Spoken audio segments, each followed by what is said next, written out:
Chapter 7.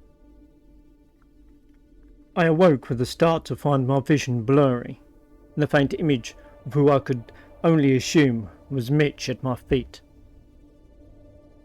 No, that was red hair, long and flowing. Neither of my assailants had red hair, but I did. Was I still asleep? I squinted, but that did nothing to clear my vision. I blinked past it, and my vision finally cleared enough to see my own face staring back at me, green eyes glazed over and unfocused as they searched my own. It was Hyde. Here in the flesh? There was no possible way. "You're still out cold," she said as she traced her fingers along the blood on the bed. "This is the only way I can come to you, because of the drugs." She was dressed in the same clothes as me. Torn button-up shirt, soaked in blood, missing panties, no socks, no shoes, bra still in place, and running mascara from crying. Her lipstick was smudged, just as I was sure mine was.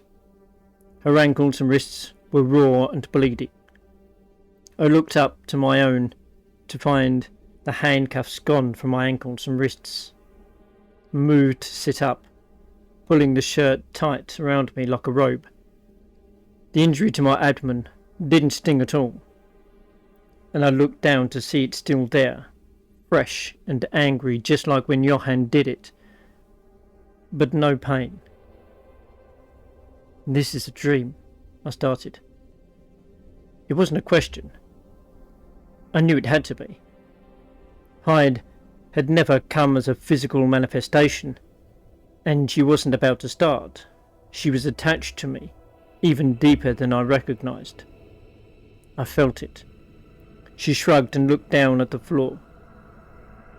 "It is." She stood and turned to me so quickly I hadn't even had time to blink, leaning toward me and resting her hands on either side of me on the bed. "You have to fight. The only way we can get out of this is for you to fight." "I can't. The drugs," I stammered as I shook my head. "God damn it! That's an excuse, Blythe," I yelled. Her eyes flickered with the evil that made her what she was. "Our body will adjust, but you have to want it to happen. You have to fight them. Liquid X will only work for so long." "I don't know how," I yelled in return, my voice cracking in anger. What the hell did she mean? Why did Liquid X only work for so long? What did she have up her sleeve that could get us out of this situation? "Yes, you do," she said as she used her index finger to tap at her temple. "Use that pretty little brain of yours. You do know how. You're just giving up before you can even try. But we can't get out of this until you start to fight for your life, Blythe. What happened to the woman who was strong? Where did that strength go?" She stood and took a step back, letting me take in the full sight of what Johan had done to us with the scalpel. "How can we save ourselves before this happens again? When will the suffering end?" "But how?" I begged. "How can I stop this? How do I wake up?" "That's all up to you, my dear."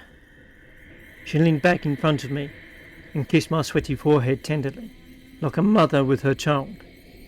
"You fight this, and I'll make sure they get what's coming to them. You can count on that." "I don't think I can," I divulged to Hyde. I was honest. I didn't believe I could fight what was being done to me. I didn't think I was strong enough to face the two men who wanted nothing more than to see me dead at their hands. But you can, she replied. You can. You have the strength. All you have to do is reach deep down inside of yourself and find it again.